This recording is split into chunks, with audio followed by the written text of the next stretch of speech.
శ్రావణ మాసంలో కార్తీక మాసంలో non veg తినకుండా ఉంటారు కదా, అందుకే వాళ్ళ కోసం అయితే నా స్టైల్లో వెజిటేబుల్ బిర్యానీ ఎలా తయారు చేశానో ఈ వీడియోలో చూడండి. ముందుగా మనకు కావాల్సిన వెజిటేబుల్ టమోటా, ఉల్లిపాయ, పచ్చిమిర్చి, క్యాప్సికమ్, క్యారెట్, బంగాళదుంప అవన్నీ కట్ చేసి పక్కన పెట్టుకోవాలి.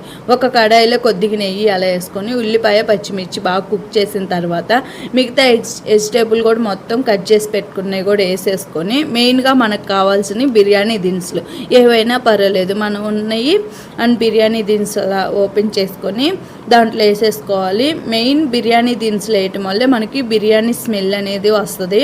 వెజిటేబుల్ కూడా ఒక 10 నిమిషాలు కుక్ అయ్యాక అల్లం వెల్లుల్లి పేస్ట్ వేసుకోవాలి. అది కూడా బాగా కుక్ అయ్యాక అండ్ మనకి తగినంత బియ్యం అలా తీసుకుంటాం. అదే బాస్మతి బియ్యం అయితే ఏ గ్లాస్తో బియ్యం తీసుకుంటే ఆ గ్లాస్ తోటి వాటర్ పోసుకోవాలి. బాస్మతి బియ్యానికి ఒక గ్లాస్ బియ్యానికి గ్లాసున్నర వాటర్ అయితే తీసుకోవాలి. అదే నార్మల్ బియ్యానికైతే గ్లాస్ బియ్యానికి 2 గ్లాసులు వాటర్ అయితే తీసుకోవాలి. ఆ వాటర్ అన్నీ పోసుకున్నాక ఎసురాల బాగా ఎసురు పెట్టుకోవాలి. అప్పుడు మనం తగినంత సాల్ట్ అలా వేసుకొని ఆ బియ్యం నానబెట్టాం కదా, ఆ నానబెట్టిన దాన్ని ఒక దాంట్లో వడగట్టి ఎసురు బాగా కాగే ఎసురులో ఆ బియ్యం అనేది వేయాలి. ఒక 2-3 సార్లు గంట పెట్టి అటు సైడ్ ఇటు సైడ్ బాగా కలపాలి.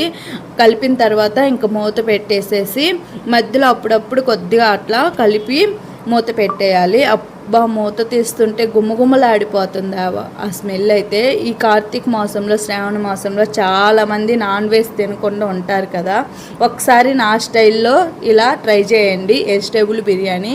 ట్రై చేసి ఎలా ఉందో కూడా కామెంట్ చేయండి. అబ్బబ్బబ్బో పర్ఫెక్ట్గా వచ్చింది. అడావిడిగా చేసిన ఎంత బాగా వచ్చింది వెజిటేబుల్ బిర్యానీ అయితే. అండ్ మీకు కూడా ఈ వీడియో నచ్చితే సబ్స్క్రైబ్ చేసుకోండి. సడన్గా చుట్టాలు వచ్చినా ఫ్రెండ్స్ వచ్చినా ఇలా చేసి పెడితే అదిరిపోయింది.